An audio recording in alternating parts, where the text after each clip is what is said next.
Browns-Bengals. I mean, it runs the gamut from the Browns are going to, get turned upside down and be shown the reality, and to the other side of it that they're going to shock the world and not just win, but kick the crap out of Cincinnati on the road. I don't know. I'm in the middle. I know they can do it. They're going to have to show me that they will do it. We'll talk more about that right now. As you hear it, feeling like a monster on the hotline. My man Doug Plagens is with us now, and let's check in with him here. Doug Plagens, voice of the Lake Erie Monsters. How you doing today, buddy? Doing great. How the heck are you? Hey, I'm fantastic, my man. I can hear it. You can hear the uptick, and not that you weren't excited before, but you can hear that you're on the road, you're traveling, you're doing hockey, you're in your zone now. Well, we actually got back at 6:30 in the morning. You're feeling good. You're caffeinated up, but I mean, just you're in the now groove of the season. Yeah, we're getting back into it, ready for the home game on Friday. You're in the groove of the season, is what I mean. You're ready. You're back in your element, Doug. Ready definitely. And they're at it too. And you've had a couple of games, of course. Last night, not the way you guys wanted it to end. But let's start back at the weekend, kind of opening night part deuce a little bit there, as after the big party Thursday night for those basketball fellas that you guys followed it up with a Texas two-step and a couple of victories over the defending champions there. Let's start right there and talk about the atmosphere and the action from last Friday and Saturday. The atmosphere was great. We had great crowds both nights. If anybody out there listening was a part of it, thanks for coming down to the Q over the weekend. The Monsters had 2 games against the Texas Stars, and they were big games because those are the defending champions on the other side, and the Monsters had a weekend before where things really didn't go the way they wanted to. So it was a chance to rebound and a chance to make a statement against a good team, and they went out and played 2 solid games, had big starts both nights, and that's going to be key. And they came out and got the victories both nights, especially Saturday night, overtime game that really had a little bit of everything for anybody who would have been down there to see that one. Very entertaining contest. The off the ice, the reviews of Humongotron for hockey are very, very positive. Hockey looks just great on it. I mean, you've seen how good hockey looks just on your standard, big flat screen TV in somebody's living room. It looks unbelievable on that thing. And again, it was just 2 big wins for the Monsters. Calvin Pickard was very good in net. He's kind of the main man now, as he's started 5 straight games, and the Monsters started getting some offensive contributions from across the board. Some guys really starting to heat up. So overall, it was a big weekend for the Monsters to turn things around, get back up to 500. Yeah, I don't know what's up. Kate asked that question a couple weeks ago. Now we got a couple of overtime games. Bam, ever since we brought it up there. But Monsters fans getting a look early on at those new overtime rules, a couple of games, and we've seen the Monsters fall on both sides of the ledger there in overtime. Yeah, it was. I really like the system. I'll tell you that much. Just as a whole, the system is accomplishing kind of what you thought it would do. It's decreasing the number of shootouts, and as I've told you before, I'd be fine if I never saw another shootout again. Not a big fan of those, but this new overtime, and I'll tell you what, some people out there who like shootouts, I understand it. It's exciting, but just based on my couple of experiences, seeing overtime go down to 3-on-3 in person, people are on the edge of their seats more in that 3-on-3 overtime than I've ever seen in shootouts.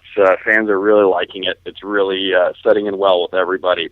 The Monsters fell in the 3-on-3 situation last night. Rockford's a very good team. They're off to a hot start. They have the top record in the Western Conference. It was a shame to see that one slip away last night just because Calvin Pickard played so well in that one. He made 41 saves in that game. Despite giving up the 5 goals, he played great all evening long, and the Monsters were 4 for 4 on the power play, 2 for Stephen Elliott, 2 for Colin Smith, and there were a lot of good performances. There were some real bright spots from last night, but Rockford showed that they're a confident team that went into that game with a 5-game win streak, and when a team's won 5 games in a row, they're playing loose. They never really feel like they're out of it, and even when the Monsters led 4-1 after 2, Rockford just kept coming, and eventually they were able to cash in a few times. You just took the words out of my mouth. I was going to ask you about that last night. It had to be tough because they were so hot, the Ice Hogs, as you said, coming in with the leading record. And then to jump out to that 4-1 lead there, you're thinking, wow, way to go, early on, grab control of this. But like you said, showed why they are best record so far there, because they fought their way back and then were able to get the win, even with the great game from Picard and all of that. But, you got to just turn around, and you took the 2 at home. You dropped this one. Like you said, you come right back home, and you've you've got to turn your focus. You've got Utica coming this weekend. Matter of fact, that's Friday at the Q, 7:30.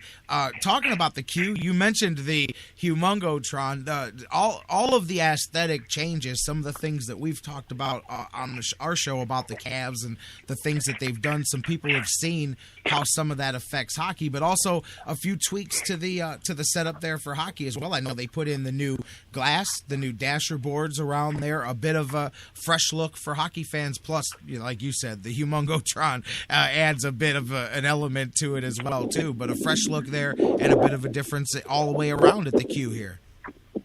It doesn't get any better than Humongotron, first and foremost. Like I said, hockey looks great on it. It's something that's really going to enhance the in-game experience for the fans. When they show a replay up there on Humongotron, nothing's getting by anybody when you get a second look at it on that thing, and it's just an impressive video board up there at center ice. As for the boards, they're designed in a way to provide more safety for the players, and they're also going to again enhance the views of the fans. The glass, you can tell, is new. It's it's easier to see through.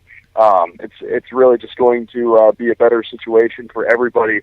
The glass that was put in, the new glass was actually, it replaced the original glass and boards that were there from the mid-'90s when hockey started being played at the Q with the Lumberjacks back in '94, '95. So overall, everything new is going to benefit everybody, and not just for this year, but years to come.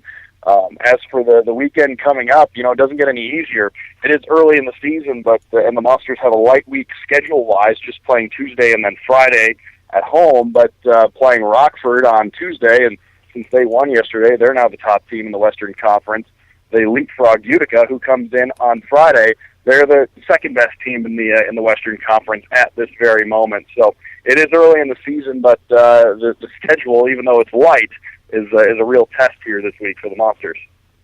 Yeah, absolutely. And, of course, early on, I don't know. I want to ask this without it being like that encompass all judgmental question, but small sample size, seeing what we've seen early on in the season. What are some things that maybe you've noticed that the Monsters are doing exceptionally well early on and that maybe are pieces of emphasis here in the early part of the season? Well, I think just based on last night, the power play, that might have been the game that the power play needed to kind of kick into gear, because the Monsters went into that game last night with 3 power play goals through 9 games, and then they scored 4 power play goals in 4 attempts last night. So more power play goals last night than in any of the games leading up to it combined. And that right there shows that power play unit, or those power play units, might have turned the corner, because you had contributions coming from some different sources, and that's something else that we've seen is more of the scoring throughout the lineup. The first few games, you saw the same couple of names showing up on the score sheet more frequently than a lot of the others, but now you're starting to see more of those contributions by committee, and that's what you want. You want to be able to roll everybody out there and know that you have a chance to threaten, and that's what the Monsters have been doing. I think the other thing, Calvin Pickard has, since he came back from the Colorado Avalanche, he's kind of become the number one guy, and he's started the last 5 games for the Monsters. They didn't win last night, but he made 41 saves. He was brilliant over the weekend, stopping 33 of 36 in that overtime win over Texas on Saturday. He's been very, very good and playing some of the best hockey that we've seen him play back in net in a while. And again, he's started the last 5, and on the season so far, he's got over 30. He's had over 30 saves in a game 5 times. So he's seen a lot of pucks, which is nothing that he's not used to. He when he was playing junior in the Western Hockey League for Seattle, he was the league's all-time leader in saves and minutes played. So he's no stranger to carrying a heavy load and seeing a lot of pucks. So those are some of the things that have really started to turn around. Is the fact that Calvin Pickard's gotten in there, become the number one guy, and really since that happened, since he got back from that little stint in the NHL, he's really started to run with that role. And the power play is picking up, and you're seeing a lot of guys get on the score sheet. Some guys who were a little bit maybe getting on the score sheet less frequently early on than they would have liked to, but really starting to see their names pop up in the goal and assist column here over the course of the last couple of games. It's amazing how fast time flies, Doug, because it seems like we were just talking about it's the first couple of games of the season, and now here you're closing in on the first month, the first dozen games. Yeah, we're actually going to have a sample size here pretty soon, about a seventh or more than an eighth of the way through this thing. How about that? Right, I'm looking at it and I'm going, that's a chunk now. You're starting to really be able to start to grab a grasp for things. And this weekend, just one for them as they've already played a game here last night. So 7:30, Utica at the Q, then nothing until a week from today when they go to Grand Rapids. Couple of things as we wrap things up, Doug. Are you growing a mustache too? Because I see the Monsters doing the Movember movement here this month like many people. Are you growing a Doug Plagens mustache? You got the Mario I am not, but I'm supporting those who do.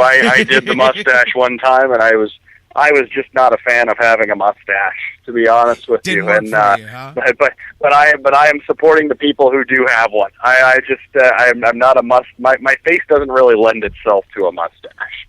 You know, I had never had any intention of growing. I never wanted to be a guy with a mustache. I ended up with one on accident, and it's never left. I've had this thing for my entire adult life. Didn't want it. Don't know where it came from now. Can't imagine getting rid of it. I couldn't imagine what You never know till you have one, right? Right, I guess. You know, but if I shave this thing off, I don't know what I'd look like. I'd be afraid to look. But I do think it's something everybody should do at least once at some point, just to say you did and to help out a good cause and to see what you look like with a mustache. I saw what I looked like with a mustache, and I don't want to do that to anybody ever again. Absolutely. Great point there. You know what? I'm glad I caught this. I had a question for you before we go. We were talking about the glass. Charles in the chat room wanted to know, did the AHL replace the corner of the team boxes with curved glass like the NHL? That is supposed to be, I think it's happening in some buildings, and I think it's something that will be happening by next year everywhere in the AHL. So for those who would, when I heard that, I was like, oh, the turnbuckle's going away. But yeah, it does increase the safety. It does increase the safety of the players because, just an end of glass with a pad on it isn't always going to do the job. No, that's for sure. All right, last question for you, Doug, because I just want you to explain it. What is National Try Hockey for Free Day? Because it's coming up November 8th. It is coming up. It's a chance. It's something that a lot of teams and a lot of hockey facilities and a lot of people across America do to just increase awareness of the sport of hockey and get people out to try it because it is a sport that involves a lot of equipment and it's an expensive sport to just go out and try. The difference between hockey and, say, soccer or basketball or football is in those sports you just need a ball and a mass of land and you can go out and you can try the sport and see if you like it. Hockey, you need ice, you need a lot of gear, you need all kinds of stuff, you need sticks, you need pucks. But there are going to be opportunities a lot of places to go out and try hockey for free, and it would be something that you can learn more online about. So be sure to be checking on that.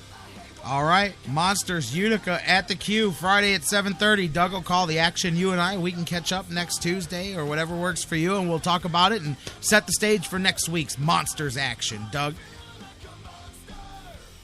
Sounds like a plan. We'll talk to you soon. Thanks for having me as always. Thanks for being here, my man, Doug Plagens, voice of the Lake Erie Monsters. He's all hopped up on caffeine, man. He's been up since early morning getting back in from the road trip. Game didn't end the way the Monsters hoped last night, but it's still early. But as we said, a sample size, look at that, about a seventh and a half of the way through the season already. Just yesterday, we were previewing things, and we'll be doing that for the Cavs, too. Before you know it, we'll be like, what, all-star break already?